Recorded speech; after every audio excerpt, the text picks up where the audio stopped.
We know that covenants are central to our spiritual development.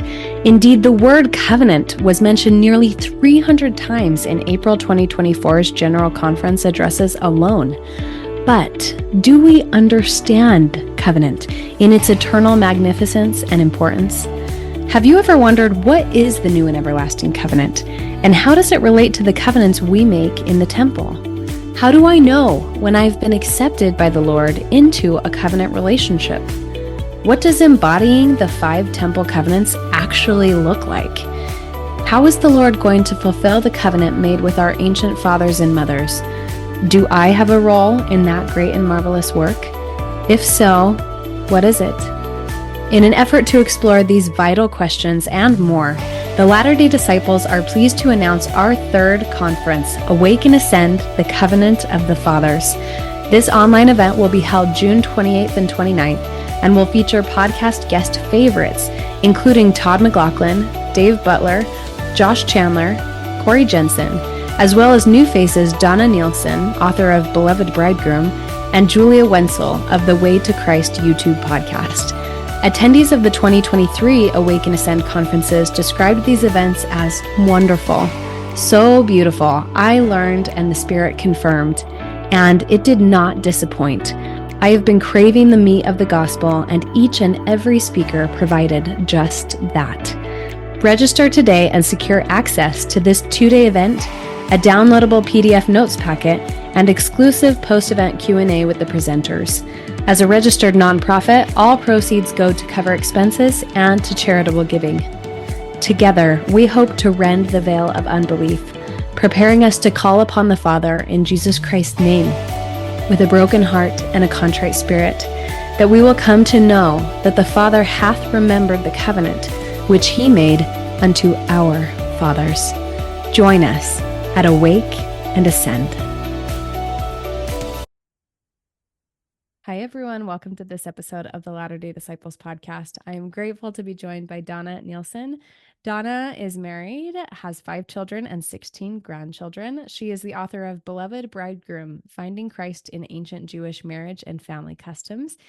She has also written 2 audiobooks, including The Holy Child Jesus and He Hid Not His Face. She also has a blog containing nearly 500 pages of her personal scripture research. Donna has been an education specialist for BYU Shakespeare Fellowship, a tour guide to Israel, teacher at Education Week, and a speaker at BYU Women's Conference. She coped during the COVID lockdown by getting a Doctorate of Divinity degree with an emphasis on Early Christian Iconography. And she currently loves her work as a Sandtray teacher and practitioner, along with researching her favorite topics of history, culture, languages, and symbolism. Donna is also going to be speaking at our upcoming Awake and Ascend, the Covenant of the Fathers. Donna, thank you so much for joining us today. Oh, you're so welcome. I'm delighted to be here. We are so thrilled. Our audience is well familiar with you. Many of them are, and we are excited to introduce you to those who haven't gotten to know you and your work. Can you give us a little bit more background on yourself and your story, and how is it that the Lord led you into this beautiful ministry of scripture research and understanding some of the symbols and the history and culture behind scripture? Well, as I think about it with that question, I think it probably goes back to when I was in 5th grade. And I didn't come from a family. My parents were both very young and when they got married, and I was sort of the practice kid, sort of benign neglect. So I was pretty resourceful as a kid, but I hated not knowing things. It just bugged me. And when I was in 5th grade, we were invited as a class to go see Handel's Messiah. And I remember so excited to go to that. My family really wasn't into that sort of kind of thing. And so when they started playing the Hallelujah chorus and everybody stood up, I was taken off guard a little bit because I didn't know what to expect. But I thought, okay, stand up, stand up. And it bothered me. I thought, why are they standing up for this thing? So being the kid I was, I thought, okay, I got to find this out. So I found out that when they first played it, and I think it was King George III, don't quote me on that, one of the kings. But anyway, his thinking was something like this. This is a song about the King of Kings and Lord of Lords. So, if you're into Hebrew, like a suzerain vassal relationship or something. But he was thinking, well, I'm a king And when I come into a room, everybody stands, and he's my king. So I'm going to stand to show respect. And of course, once a king does something, Hmm. it's protocol from then on. But I've always been like that. I've always wanted to know, why are they doing these weird things, and what does it mean to that audience? And that's sort of how I approach Shakespeare, and realized the big connection between Shakespeare and scriptures, and going, oh, that's why they're doing that crazy thing. Mm. That's why the judges are all wearing white wigs to this day still, because they were people of the book, and in the book it talks about a white hair is a crown of wisdom. Not to but the idea was is they would make these wigs for judges and attorneys, or solicitors as they call it, and people would go in and say, oh, white hair, and at least on some subconscious level they would think, oh, they're wise, we can trust their judgments. And Mm. so that was a biblical influence on something that still exists today, that seems a little strange to us, but it had a good meaning to start with. And so I Mm. made it my business to study. And whether it was Shakespeare, I love telling the kids, things about this. You would never wear this color of green on the stage because this is what it means, or, just fun things, because it's empowering. Mm. Have something to bring to the conversation that's interesting, and I hate being the one in the room that doesn't get it. So I made it my lifelong mission to get it, at least about the things I care about. Mm. You know, it's interesting because I think as a child, I love learning as well. I have that appetite to Yes. know, and more so now than I ever have in my life. And there was a point in time when I think that I was more content with not having all the answers. And the more that I've learned and grown and been changed, been touched by Jesus Christ, the more appetite I have for truth. There's always more for us to learn. And I love how you illustrated too that so many of just cultural traditions that we have are born out of biblical roots, are born Yes, out of religious absolutely. tradition. And Well, we don't especially even covenant recognize that. making. Right, especially Mhm. covenant making. There are things that we do in our culture that have a direct tie back to a biblical Old Testament sort of primitive, Mm. practice, but still we've updated it, and we're doing it. And I like knowing those things. It adds a level of meaning and purpose and dignity to your life when you know those things. Hmm. I love that you bring that up, and I want to dive into that a little bit more because this was something that I didn't understand about our temple ceremonies, and I think probably most of us don't, right? Is that what we're participating in there is a shadow of ancient covenant ceremonies. Patterns, if you know how to look for those patterns and symbols, baby, you are good to go. You Right. can unpack anything. And as you mentioned earlier, the thing about the gospel and scriptures that are so wonderful is they never get boring. Really, Mhm. the more you learn, the better they get. And it's like that, on your 10th time through the Book of Mormon, you'll think, wouldn't they put that in? You know, Right. that's a new book because you're a new person, and that's so happy. Yeah, I think that symbolism is the language of the gods Yes. because truth works on all levels. It works from the micro to the macro. I mean, as small as the smallest part of the smallest cell that you can think of, all the way to the universe. The patterns are the same. And if you can apply them, you see them on every single level. So let's talk about this a little bit more because this is an area of expertise that you've really developed over your lifetime is understanding the ancient covenant ceremonies and looking for the patterns that are there and Yeah. how they're reflecting in what we are hopefully trying to embody and apply as we are wanting to make covenant with God as well. So where do we even begin? That's a Oh, massive question. well, we know, of course, that there's covenant making practices in all areas of life. I mean, if you belong to an HOA, you've signed covenants. Bless your heart. I'm so sorry. Binding There are restrictive covenants covenants. when you buy a house with a loan company. This is not this has a business foundation in it. And the earliest covenants that people made in the Old Testament had an element of that as well, because they didn't have attorneys to draw up rules for them. They'd just say, oh, well, let's bleed and do what we can do. But anyway, we'll get started there, and you interrupt me, Okay. if there's a question you have or something. First of all, before you ever thought about making covenants with anybody, the first thing you would do is thoroughly investigate them. Covenants were binding to the third and fourth generation, or in extreme cases, the Lord would say up to 100 generations. So you don't want to be bound to a covenant partner if you don't trust them, if their integrity level is wanting in any way, or if you don't think they're, in the case of the scriptures, these things go to the third and fourth generation. So first, next, you want to make sure that they're a good parent, because if they aren't teaching their children these principles, your kids are going to be bound by their kids too. So this is a big deal. Before anybody ever makes anything, they would what do you call it? Do your due diligence, kind of modern terms. And also, this idea in Hebrew, we've all heard that saying, blood is thicker than water. Or the Jews also have a parallel statement, like milk is thicker than water.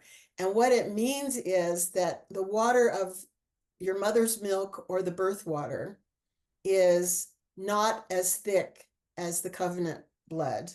That covenants supersede father, mother relationship, all the bloodline relationships, which we know were incredibly important to them. So this is not something to be entered in lightly, or whatever. You had to trust them. So let's, and covenants had to have witnesses. I'll go off a little bit. I'll get a little more organized in my thinking as we go along. But they had to have witnesses. And if there were just two people making a covenant, maybe out in the jungle or in the desert or wherever they were making them, because these covenant practices are common all over the world throughout time. I've got them back to the Aborigines. I've got them all over Africa.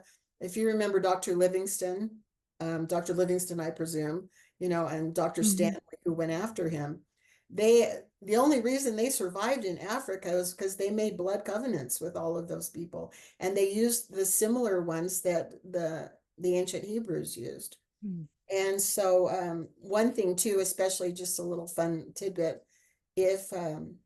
if you were a prophet and you were alone, as prophets often were you were the lone voice crying in the wilderness, and you wanted to have a covenant made with, to make with God, so to speak, and there were no people around, you could call upon heaven and earth to be your witnesses.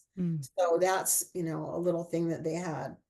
Well, like in ancient days, like I said, even the business things were done according to this covenant practice. So let's say we're starting out with a shepherd and a wool broker. Okay. Now you've got a shepherd. He spends all of his time taking care of his sheep and having the wool, but he can't leave his sheep and go into town and sell them, right? His sheep would all get scattered. They need his care. And then you also have this wool broker who needs a product to sell, and he can't grow the sheep. He's got to be responsible for taking care of all of his products and selling those and getting, paying the debts or whatever that he has. So the wool broker is here in the city, and he's going, okay, I've got to find a shepherd that I can trust to have, a high quality level of wool, which you don't get by letting the sheep go around and be ragged and not take care of their health. So they would get together, and in that relationship, both of their families would have an opportunity to live richer, fuller lives, right? Because they needed each other to both benefit. So these relationships were so crucial that they went through great ceremony to have this relationship sealed, because you've got to trust. You're giving, as a shepherd, you're giving the result of an entire year's labor to this person, and he's going to have to go into the city. He's got to protect the product from robbers. He's got to get the best price, so he has to be kind of savvy. They love to bargain in the Middle East. And then the broker would also purchase supplies on the shepherd's behalf and take those back to them. And so this would enable the shepherd to be sustained with his family for the next year.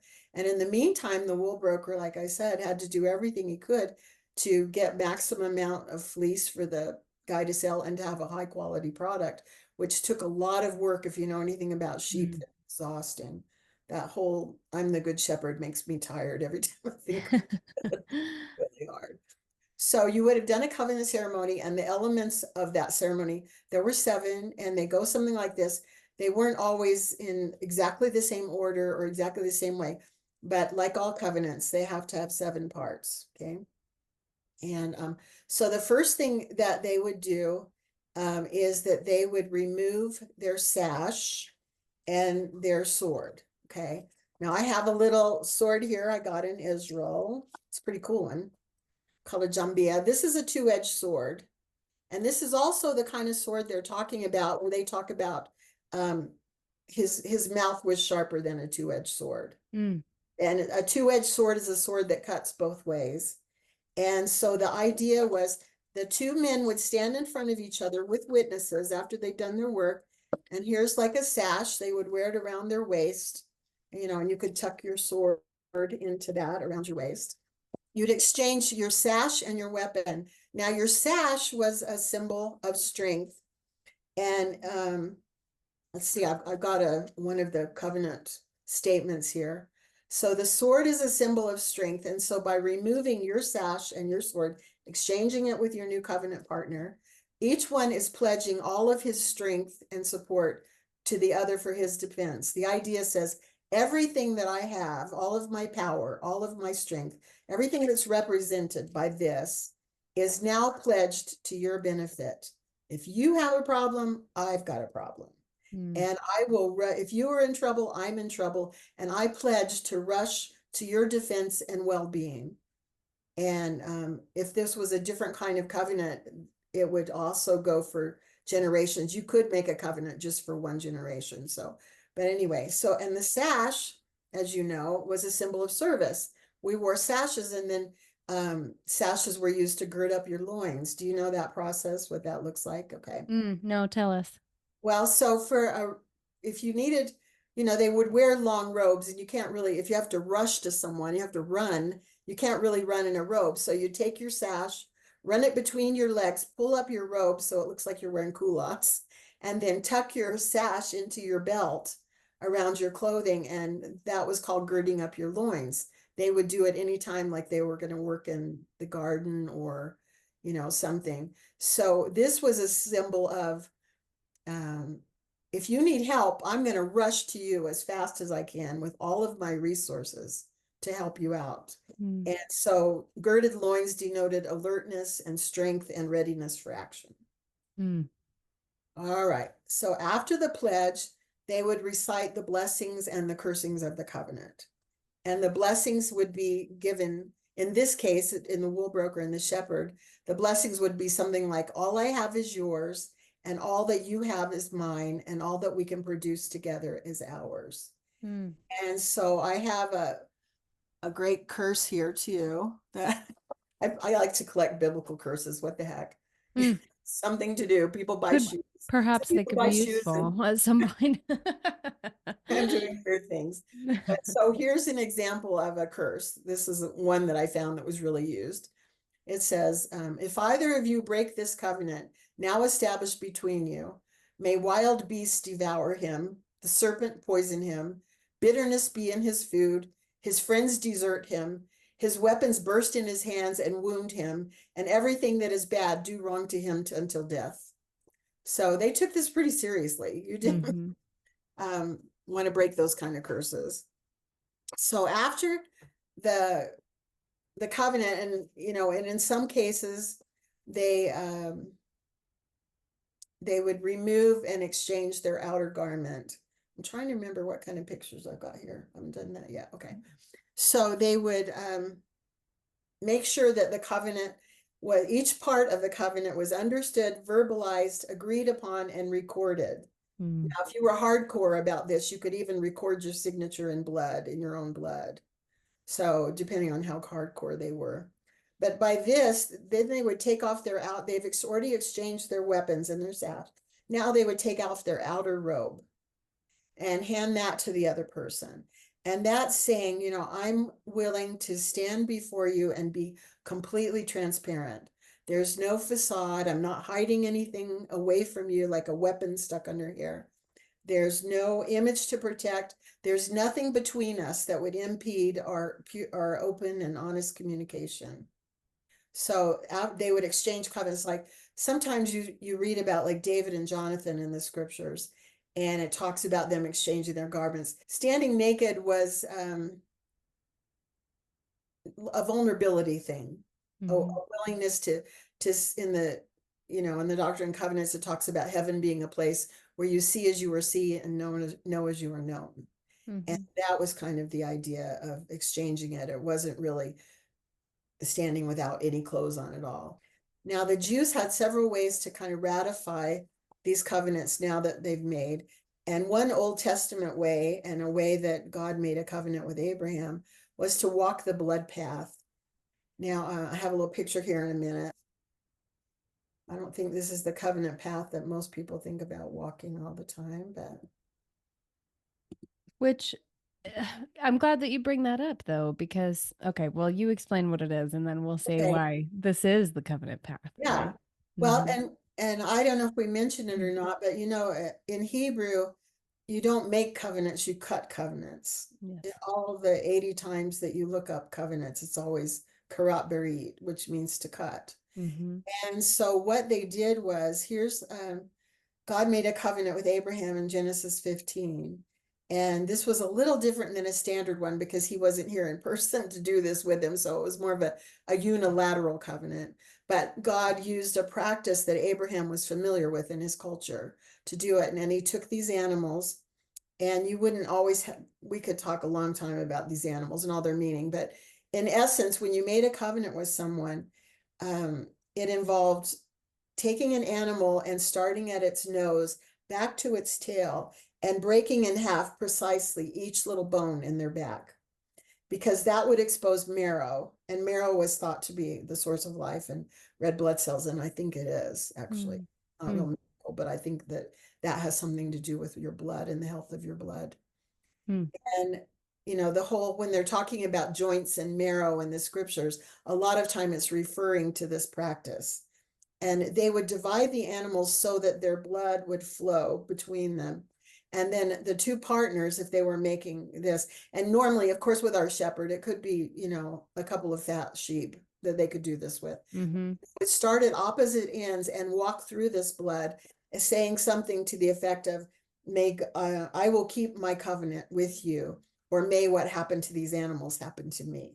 Mm-hmm. So it was a very visual, kinesthetic way to make covenants. You'll notice that whenever in scripture, whenever you make covenants, there's always a gesture or something. It's Mm-hmm. kind of like the feeling you get. You can say the Pledge of Allegiance, but if you put your hand on your heart, it's a different experience, right? Mm-hmm. So that's the Hebrews are very kinesthetic, and I always joke that they're from Missouri, like the show me state. They say, don't talk about all those words, just give me something I can hold in my hand. So Mm-hmm. that's what they do. So they would walk through this blood path. Oh, and also I was going to say this idea of cutting a covenant. One way that still affects us now in our culture is that when they build a new building or something, they have a ribbon cutting ceremony, right? Mm-hmm. Starting something new. And Mm-hmm. those builders have made a covenant with us to take care of that building or the mall or whatever, the hospital, whatever it is, and make that as a resource available to people. So, of course, if you attempted to break the covenant, the blood served as a powerful visual lesson that your own blood would be shed if you broke this covenant. Mm-hmm.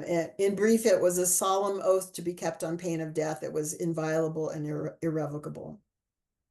So, and another aside that I think about, because I love patterns, and as I was looking at this pattern, this covenant relationship thing, the Romans, what they kind of started some of the patterns that we use today in modern wedding ceremonies. For example, you have the bride's family on one side and the groom's family on the other, and the bride walks down the middle, right? She's walking the middle path. Everything in scripture in the middle is always the most important, the most Mm-hmm. and the most important either to pay attention to, or the most important for a variety of reasons. But that symbol of, like I said, cutting a ribbon or having a bride walk between the two families is a little bit of a shout out, I guess, to the old covenants. Mm. And I Okay. think it's a reflection of God too. We're Oh, trying to embody God and become God, like God, and God is always in the middle, right? It says yes. He's in the midst. of all his creations, Bingo. there's this element of balance too, right? That like Yep. if we are extreme in one way or the other on the black or the white side, we're out of sync with who God is. And so walking the middle path also, I think, just elicits to my mind this idea of circumscribing all truth into one great whole and walking the middle ground Well, and not Jesus is being the way, swayed. right? And the way, Yes. if you study Kabbalah, you'll see like on the posture that you'd have like the hands stretched out, Hmm. On the one hand is severity, and the other hand is justice and severity. The other one is mercy. And it's interesting because if you drew that on a cross, the place where that meets in the middle is called Tiferet, which means beauty. Mm. The early Christians who knew about that would say, I don't know if they had the same Kabbalah because that was later, but anyhow, they saw beauty was the reconciliation of justice and mercy. It was in Mm. the middle. It considered both sides. So Mm. that's one of the reasons Christ is called beautiful Savior, because he's the Right. one who has done that, you know. Well, and it's interesting because Isaiah also says there's no beauty that we should desire him, but there is. It's just not Yeah. the kind you perceive with Well, your eyes. yeah, and Isaiah is talking Mhm. about royalty, that the Yeah. trappings of royalty. He doesn't have that, but he has Mhm. the real deal. Right. That's what He is beauty on a whole a other cosmic level. scale. Yes, Yeah. Mm. absolutely. It's so Beautiful. isn't this stuff fun? That's so good. See, this is what I I love. These love this stuff. conversations are the It's best. just so much. Okay, now besides animal sacrifice, there was another way to make a binding covenant with someone.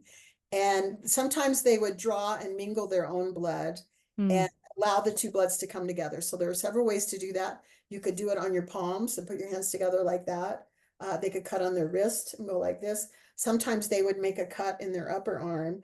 And like I said, some people you could get like a plant that was hollow and suck out some blood and make a little puddle where you'd mingle your two bloods, and Hmm. you could take a little few drops of that and put it in a drink of water and drink it. But they saw this as a way to become blood brothers, right? Don't the Native Americans used to do that, or maybe they Hmm. still do. So the handshake that we use today is a remnant of this practice of becoming blood brothers, Mm. especially if you hold it around their wrist, for one thing. And the other thing is this cut that they would have, they would rub like soot into it because it would make a scar that you could see. And when somebody else, let's say you're in a new town and people are looking at you and decide if they can take advantage of you, when you show them your scars, they go, oh no, he's got a partner. If I mess with him, I'm going to have to deal with a whole bunch of people. Mm. They're all going to Mhm. come to his rescue. So it was really a beautiful thing Mm. to have those scars, because it really was a testimony that you weren't alone by yourself, that somebody had your back big time. Right. That covenant That's not mark. a biblical concept, but it sort of is, Yeah. having your back, I mean. Mm. So you're not, once you've chosen to participate in this covenant, the idea is you've been investigated, you've been found trustworthy, or somebody wouldn't have done that with you. And so they're not seen anymore as an individual, but as a team. Um, in ancient times, what they would do too with a marriage covenant is they would cut a circular cut around your finger and rub ashes into it. That was the kind of the origin of the wedding ring that we have now. And the only way you could get out of that covenant was to cut your finger off. So Mm. marriages tended to last a lot longer back then. Yeah, I guess so. Or you would bring the man would bring you a link from a chain of his mother's and give that to you, and then symbolically this circular chain had overtones of eternal. It had overtones of being linked in to a Mm. larger bloodline or family than you would have had on your own. Mm. Okay.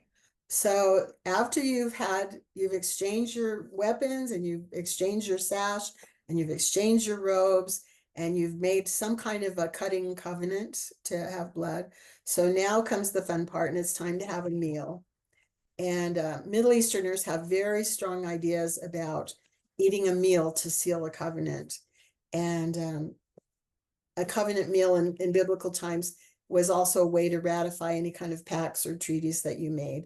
So by consuming food together, they symbolically became members of the same family. And this is especially true regarding bread. If you partook of the same loaf at the same table, even strangers became companions. And fun enough, the word companion means one, the literal meaning is one with whom bread is eaten.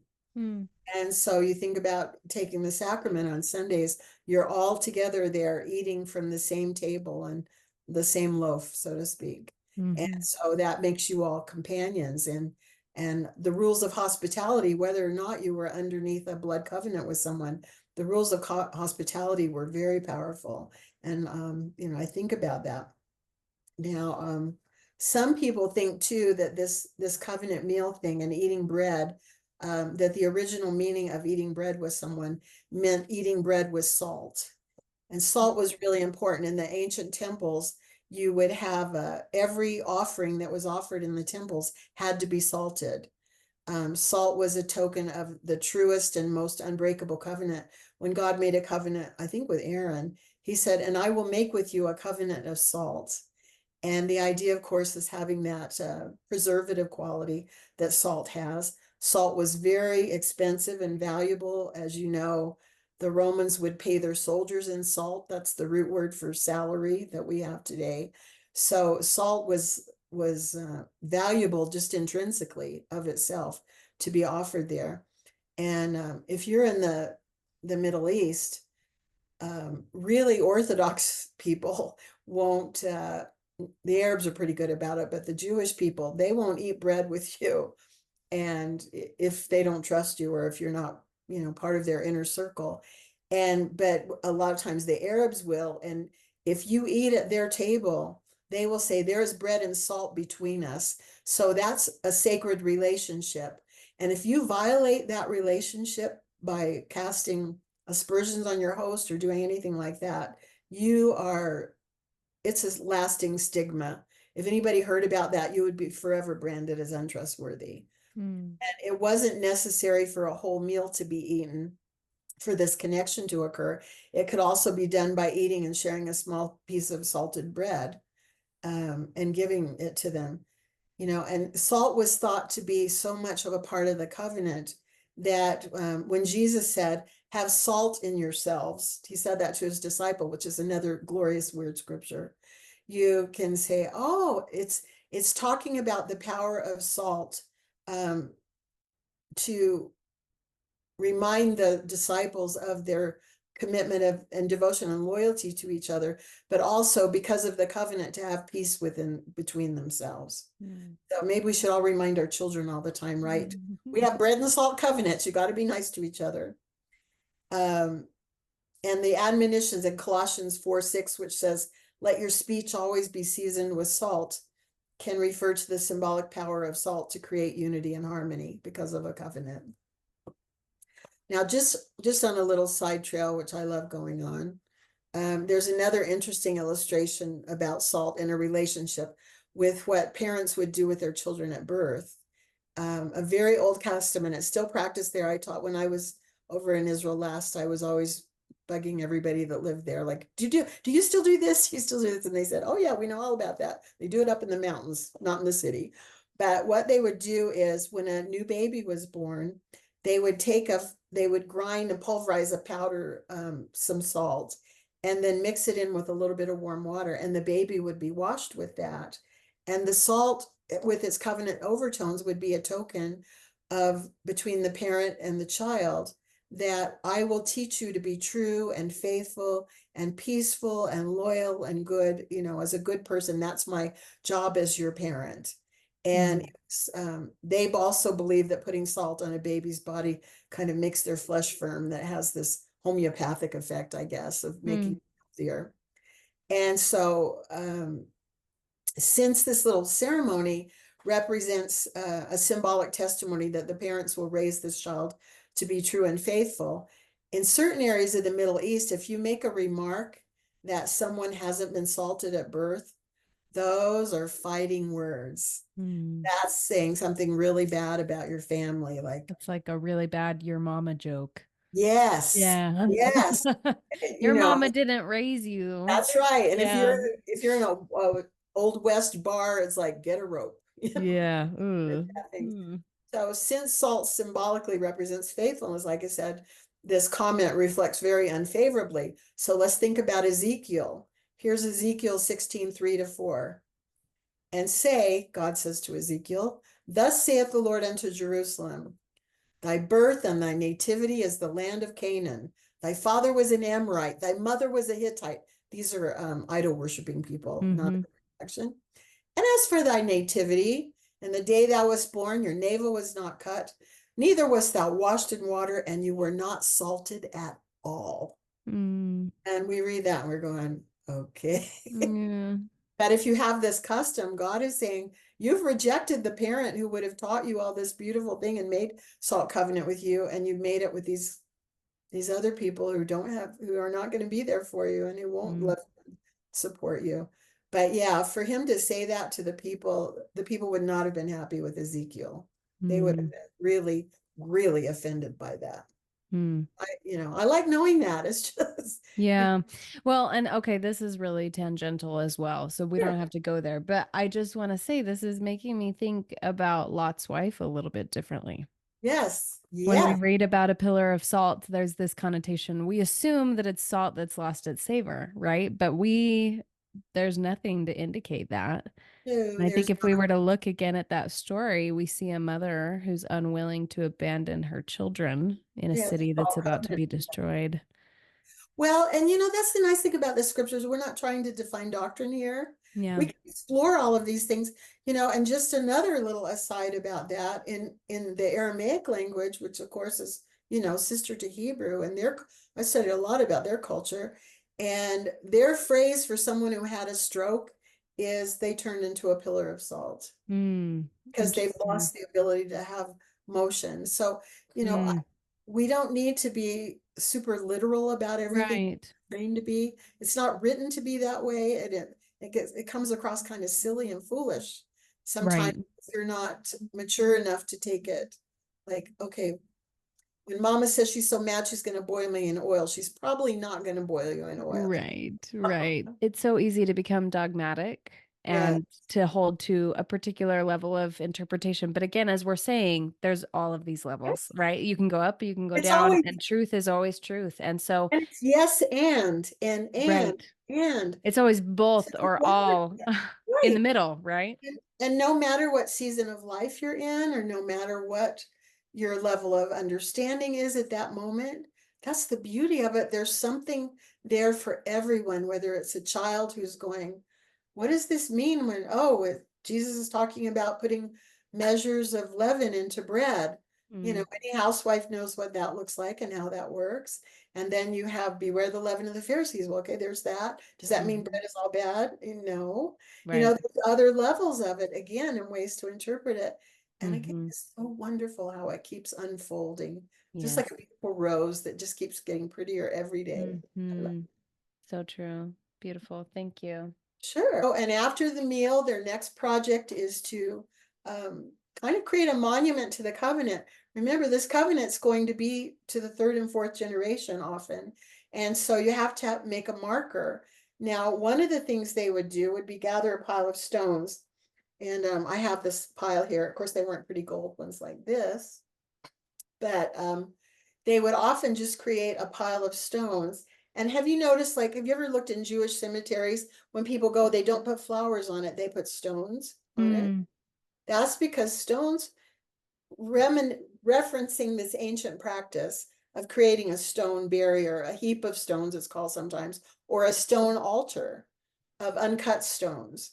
So that would mean that man hadn't shaped it in any way. It was just as God had created it. And then Hmm. when you would go to such a monument, whether it was people if you go to Jordan today and go out in their countryside, you'll see at all of the landmarkers, there'll be these piles of stones. And if you started to move those markers, you would be in a world of hurt, so Mm. much trouble.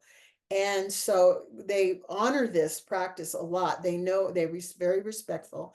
And if you go to like a Jewish cemetery, they will leave a stone on the thing, and it references a lot of things. It references the covenant between them. One of the things also I forgot to mention is sometimes when they were cutting their wrist or getting blood, they would sometimes dip like a piece of fabric in that blood and then take on each stone, put a little daub of the blood. So it's like I said, they're just genius at making these visual reminders to help people do it. Now, so you could have a pile of stones. Another thing you could do is have a covenant flock. You could take some of your, if the wool broker, this wouldn't necessarily work, but if you both had a flock of sheep, you could pull out some of your ewes and one of your rams or so and put it out, and then all of the flocks, all of the offspring from those animals would be jointly owned, a community, between your little community there. They would be owned by both of you and could be used, sell them and send the kids to college or whatever. Consecrated. You're right, consecrated for that. Good. Or another thing they would also do is plant a grove of trees. And of course, trees are valuable everywhere, but especially in the Middle East, that tree would take, personal watering to get it established and grow. But whenever you came to such a place, you would know, oh, this means something. This is important. Well, a final step was to exchange parts of their name. Now we see this today in our culture when the bride takes her husband's family name. So here we have when Abraham, before he made a covenant with God, in that one I was just showing you in that blood path one, his name was Abram and his wife's name was Sarai. Now YHVH is the tetragrammaton, is the unpronounceable name of God, and you'll notice that has two H's.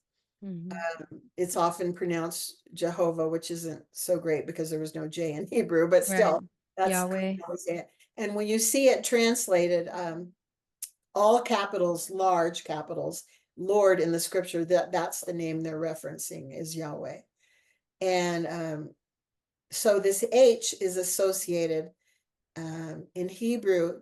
The letter H is the sound. When you make the sound of an H, you have to go like give a breath, right? And breath is associated with wind and spirit and honor and all kinds of things. You'll see things in the scriptures where it says, and he breathed on him. This is giving him, they believe, giving that person, they breathe in your breath and they have taken in your spirit. Just like drinking that water or shedding that blood. Breath and blood had a lot to do with life and life-giving, because obviously if you stop breathing, you're not going to have life. So in this case, Yahweh, who's made a unilateral covenant with Abraham, because Abraham hasn't really got anything that God needs, but God's out of his love is showing this. He gives in one of his H's to Abram, who becomes Abraham, and Sarai, who becomes Sarah with an H. So every time they say their names, it'll take a breath to emphasize that H sound, and that will remind them, oh, I'm under covenant here. Just like, when we take a new name. Anciently, let's say the two shepherds that are maybe they've dug a well and they're gonna make a covenant about that. And let's say one of them's named Smith and one's named Johnson. Well, they would take parts of their name, maybe Smith, and then take the S-O-N off of Johnson. And now they'll both be Smithsons. They'll both say, well, now we share this name and your behavior is going to reflect on that. So they would be really strict with their kids. Like, I think a lot of Mormons say, remember who you are, remember your heritage, remember that you're representing our family, remember what we've taught you, all of those kind of things. So there was that element too. And of course, this is a new name, right, that they're taking to remind them of a new level of commitment that they've made. And to honor a name was not only to be true to your name, but to honor a tradition associated with that. So let's just recap here. We've got these, like I said, these don't have to come in this exact order, but here's what happens.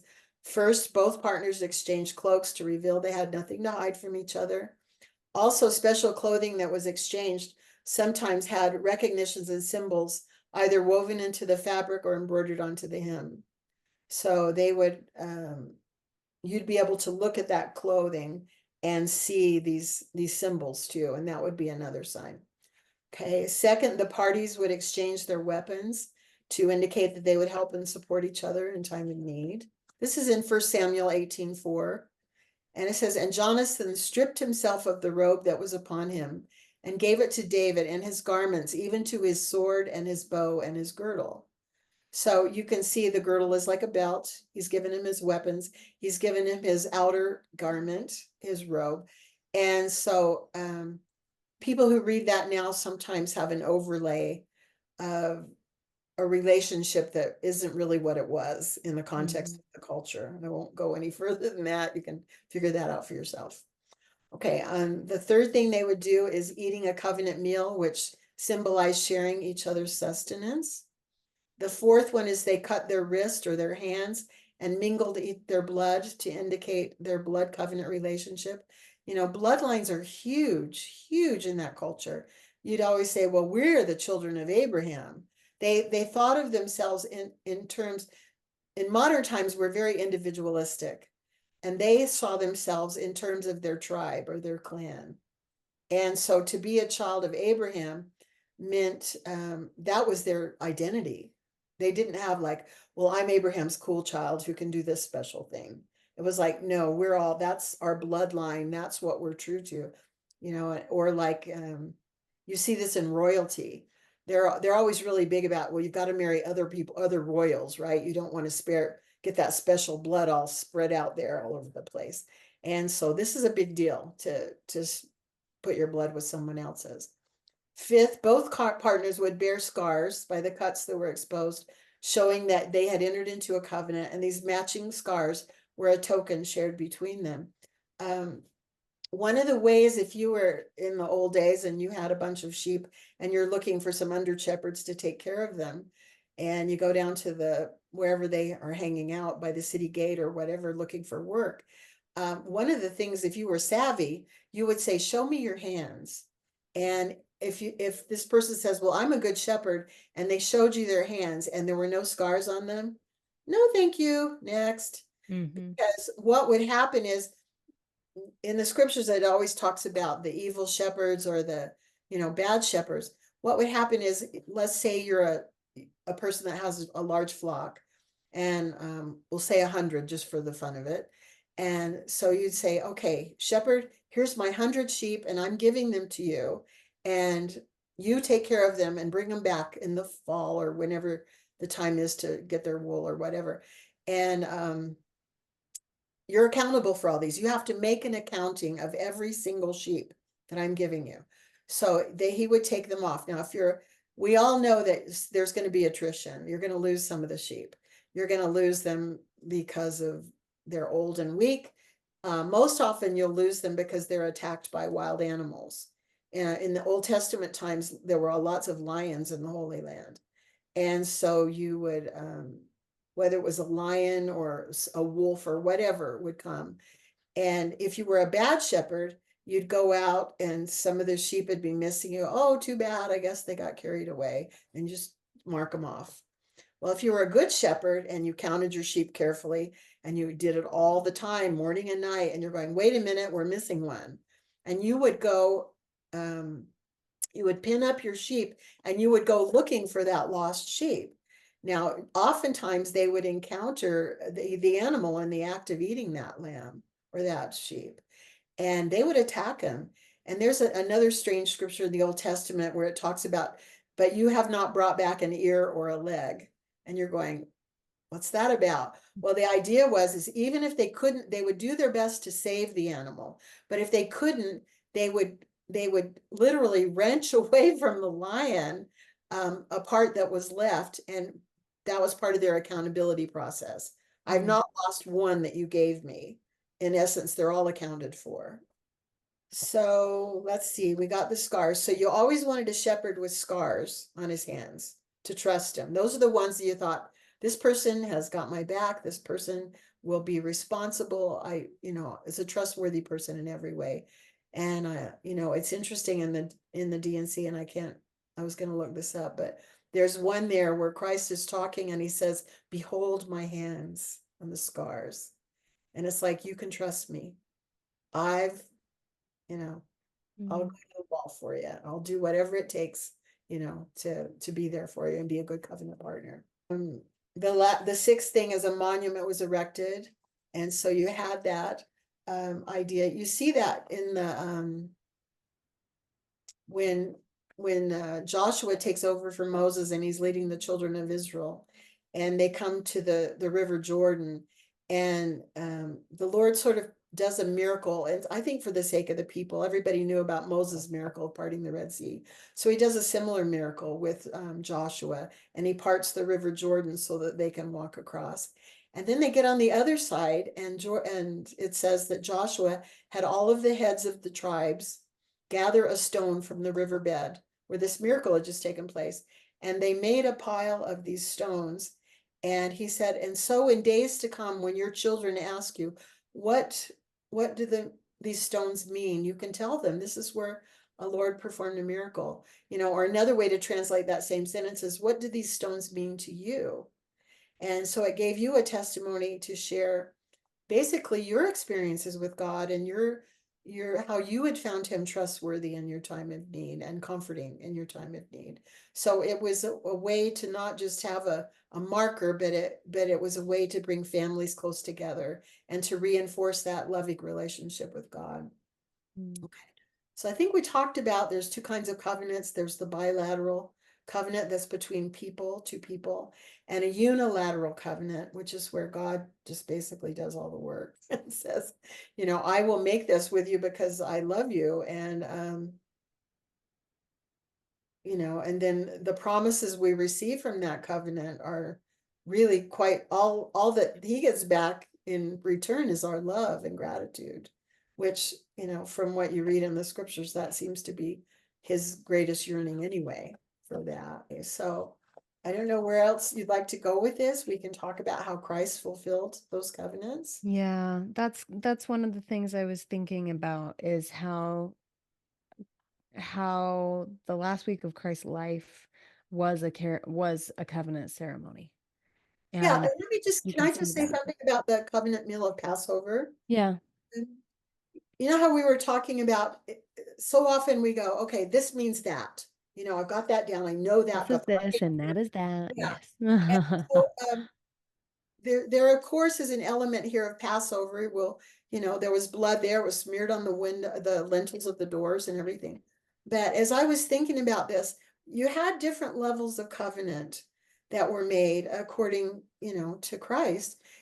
In the Old Testament, we had a covenant. God had made a covenant with the people after they broke the first one. So he says, here's some tablets of stone. I'm going to write this covenant on. Nobody can change this. This is going to be the rule. And it was not a covenant for spiritually mature people. Mhm. It was a covenant, in Paul talks about it in the New Testament, where he talks about the law of Moses. And he says the law of Moses was like a taskmaster to take you to school. Because the Greeks and the Romans who were wealthy and took their children, who could afford schooling for their children, they had a slave whose only job was to take that kid to school, sit with them at school, make sure they studied and stayed on task, and walk them back home so Mm. that they didn't play hooky or they didn't, go play with friends or anything like that. And so this is something you do for someone who's immature, right? Who Mm. doesn't get themselves where they need to be. And he said, but now we have Christ, and you're grown up, you've been released essentially from bondage, Mhm. covenant thing.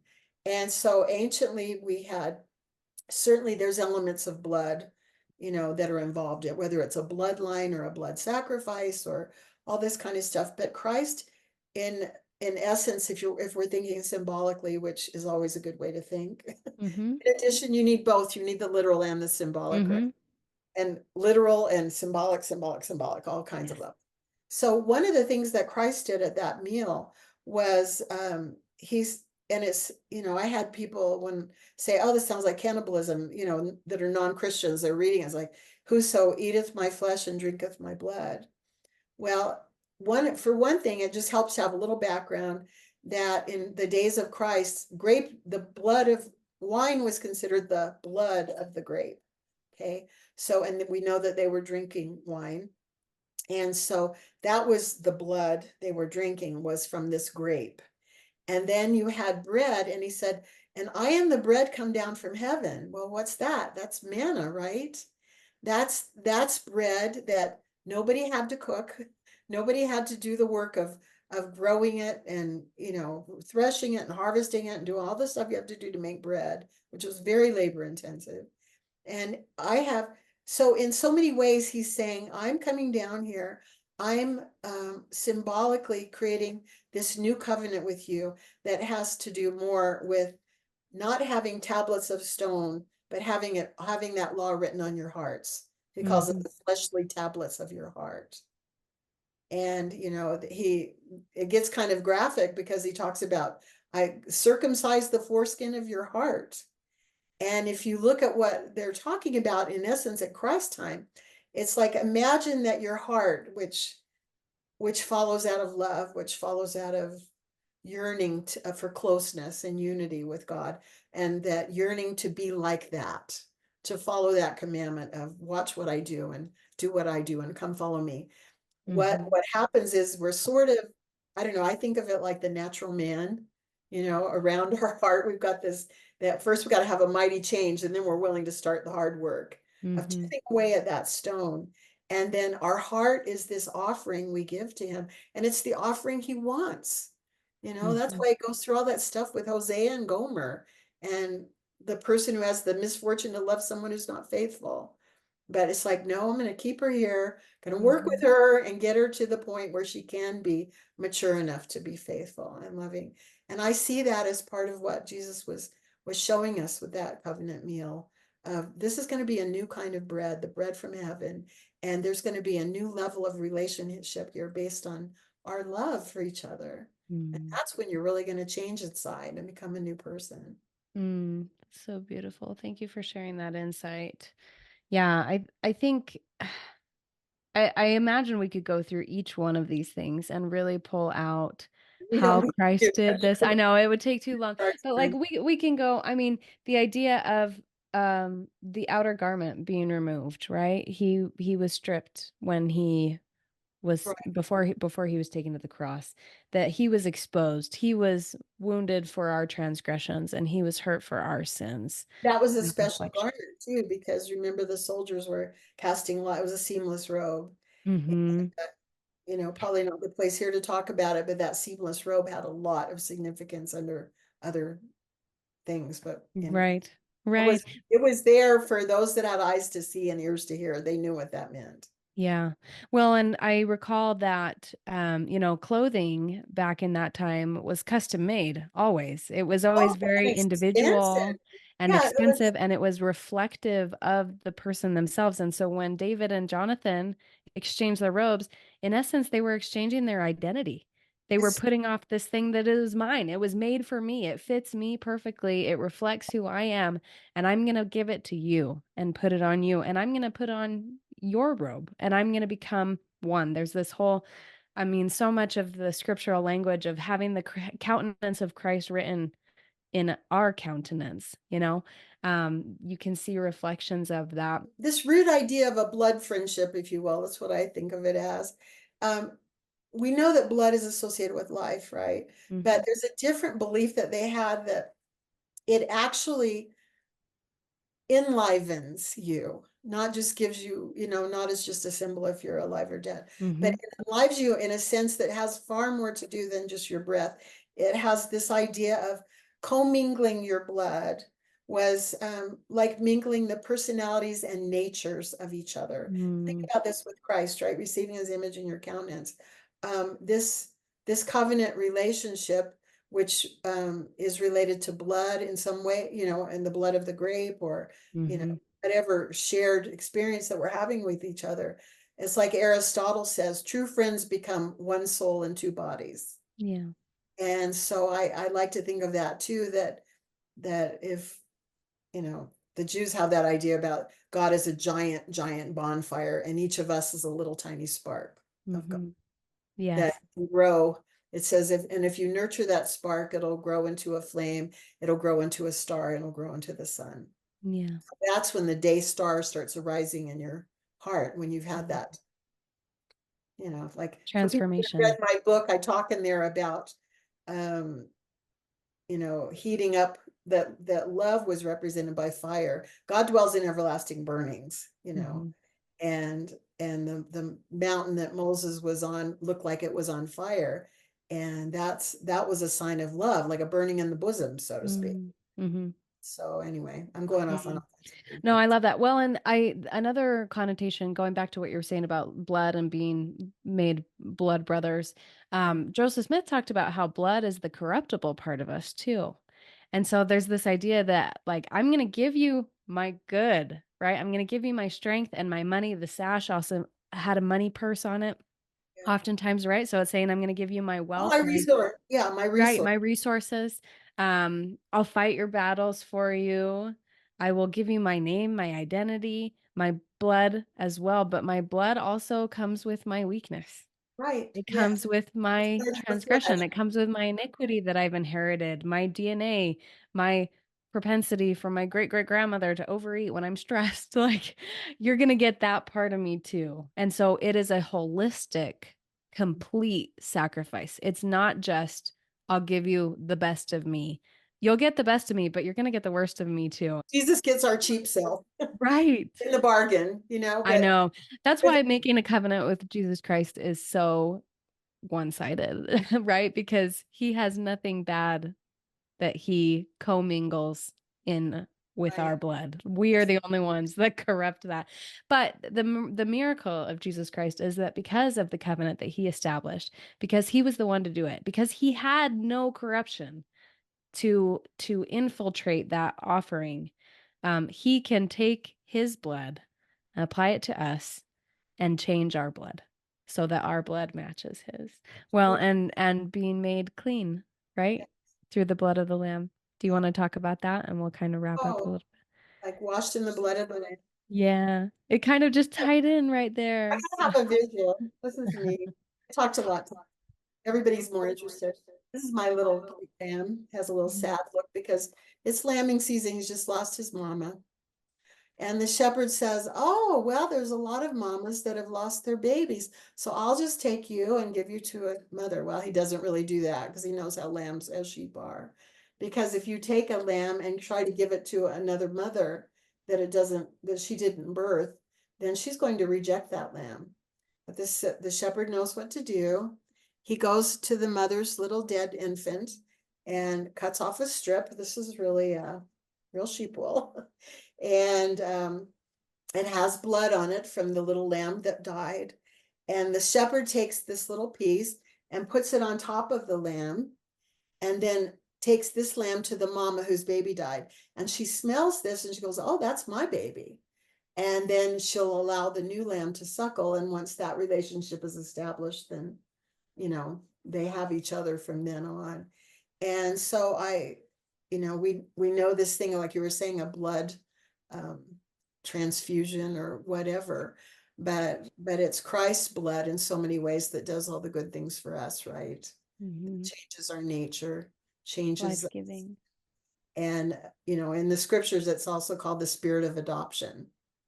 And I know Joseph talked about that too. So Hmm. anyway, just a fun little visual. Now you have something fun you can tell It's your so kids. powerful. Thank you for sharing that. You told me that, and I just knew we had to share that because it's so beautiful to understand. And what a heart-wrenching thing that is, right? For the mama sheep and for the baby sheep, and then to have the reconciliation through the Yes. blood of the dead lamb. Like that's just so, it's so powerful. So all of these things that we've been talking about, I see shadows of the ordinances that we participate in, right? These outward, these physical ceremonies that we do that have really similar elements and that are designed to establish covenant, to establish this binding relationship with God. Um, and when I hear just how seriously this was taken in the ancient culture, I want to raise my personal standard of entering into covenant, right? Because that's a process too. I appreciated how you said at the beginning that before you'd enter into covenant with anyone, they were thoroughly investigated. And Christ thoroughly investigates us. And so establishing a covenant, while we can say, I want to be in a covenant with God, Jesus Christ is going to take his time with us and see, are we really willing to live up to that, to live the law that is required to have that kind of a relationship? And that's a very merciful thing. I think that's something we don't really understand is we think that if I go through the ordinance, I've got a covenant right there. And it's not quite that simple. We need that token back from Jesus Christ for us to know that we are in a conditional covenant, right? And then we can make that covenant unconditional over time. So really quick, just wrapping up, I could keep talking to you for a really long time, but I'm going to exercise some restraint. So we have all of these symbols of these outward things that we do, right?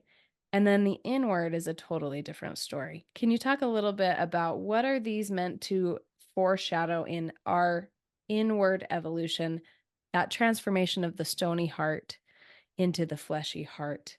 And what does that look like? What does it look like to live what the covenant ceremony is supposed to be teaching us to live? Every little thing around us can remind us of a way that we can be grateful for those covenants that we made. And not only for the big ones that you make in the temple or the big ones that you have with your spouse and the salt covenant you have with your children to teach them, but the ones you make with yourself. Because you talked about reconciliation, and it is about that. But before the outward reconciliation, there's even the inward reconciliation, right? We've got a right and left brain, we've got a mind and a heart, and like Paul says, that which I would do, I don't do, and that which I wouldn't do, I keep doing. And we're always wrestling sometimes. And that's part of what our spiritual development and growth is about too, or like the Lord said in the Lord's Prayer, as above, so below, on earth as it is in heaven. Mm-hmm. And we need to be kind of learn what it is in heaven as best we can understand it at whatever level of development we're at, and try to be creative and come up with ways like, oh, I could kill two birds with one stone. My kids need a bath and they want to have fun in the pool, so we'll count that for a bath. No, Right? I love that idea. I'm going to use it. try to be resourceful, but I and ask questions. You just keep going, okay, look, here's me. This is the best I can do right now. Right. I want to be doing all this amazing stuff, but I can't. I can't go down and work at do genealogy and family history now. I've got mouths and bottoms all day long. That's all I do. But that's God's work too. Yes. You're doing it. We're doing it. We're And trying. and just our mortalities are set up to Yes. be a school, to Yeah. be the way that we get instructed. And as a young mom, I lean into that so hard No, and because my sanctification, my spiritual growth right now is from being a young mom, and God knows that. And if I lean into that instead of fighting it so hard, because there's other things I'd rather be doing than dealing with the mouths and the bottoms, as you were saying, that's what it felt that's like. when But the it's kind of, sanctification really comes. yeah, Yeah, that's when that growth is right. readily available. And that's really important. I mean, you're doing the most important job you can do. I used to feel so bad because all those little kids, and you'd hear conference talks and, oh, you should be doing this, and this person's doing that. And I told my husband's grandmother, who I just adored, and I said, I'm so discouraged. Every time conference is here, I just feel so bad of all those things. She goes, Donna, don't worry about it. You're doing the important stuff. Different types of life, right? And that's important. That's important to know is that um our spiritual growth is not meant to be at odds with our physical development and with the times of our lives. They're The supposed to be seasons, yes. complementary, right? And so start seeing your life through that lens and saying, it's not getting in the way of me coming unto God. This is what God is giving me today to come unto God. My way to come into him. Yes, Yeah. that's beautiful. Yeah. That's And exactly. seeing that intentionality, knowing that God created our life that way and that every single thing we encounter throughout the day is to bring us to Him, that just changes Trying everything. to have some fun. And Yes. I think there's so much in the scriptures. You think about the Pollyanna story, right? With the Mm. death comes unexpectedly, Yeah. and that's what all these rejoicing scriptures. And let's look Mm, for ways, let's go find something beautiful. Let's go enjoy right. something, because we get so puritanical and duty bound that we forget how to have fun sometimes. This is It's a so lesson I'm true. giving myself. Oh, well, Okay, I'm gonna get fun over to that.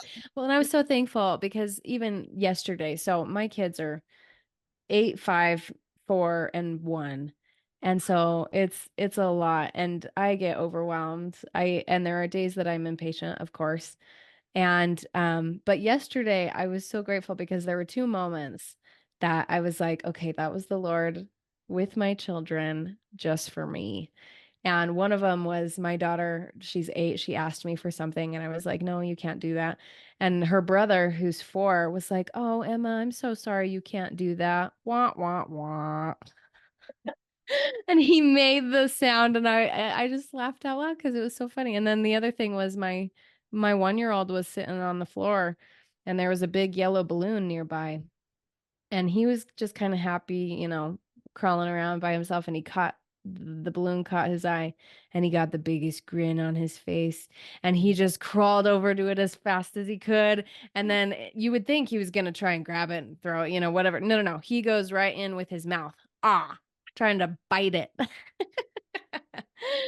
And I just am sitting there and I just laughed out loud and I was like, God, thank you so much. Like, thank you for these moments because this is all a part of it. Like, there, these things are all compatible. Our spiritual growth, our physical growth, the times in our life, they're all meant to be drawing us into the Lord and helping us see his hand. So, anyway. I hope you write those down, because on days that you're having that are hard, it's good to read those over again and go, yes. Then you prove to your kids, see, I was a good mother. See? Right? There's joy. There's joy amidst all the stress. That's good. Well, Donna, I just love you. Thank you so much for your time. We're so excited to hear you at our conference, everyone. If you're able to register, we invite you to. If it's a financial challenge, please reach out to us. That's not an issue. We can take care of that so easily. If you want to come, we want you to be there. So just send us an email at admin@latterdaydisciples.com. Donna is going to be speaking on the law of chastity, and it is going to be, I know for sure, a different view than anyone has You ever can count on had it for sure. before. Yes, it's going to be revolutionary for you. So, Donna, thank you again so much for your time. It was so much fun. Thank you. Are you just reading the scriptures or have you learned to search them? If you haven't switched to using scripture notes, you haven't discovered the power of a tool designed for searching the scriptures. This incredible tool allows you to pull together search results from the standard works, apocryphal texts, and freedom documents into a collection you can study from, digging deeper with instant references to Blue Letter Bible, the LDS Citation Index, Webster's 1828 Dictionary, and more. You can even import your gospel library notes as well. Sign up now for a free trial at scripturenotes.com.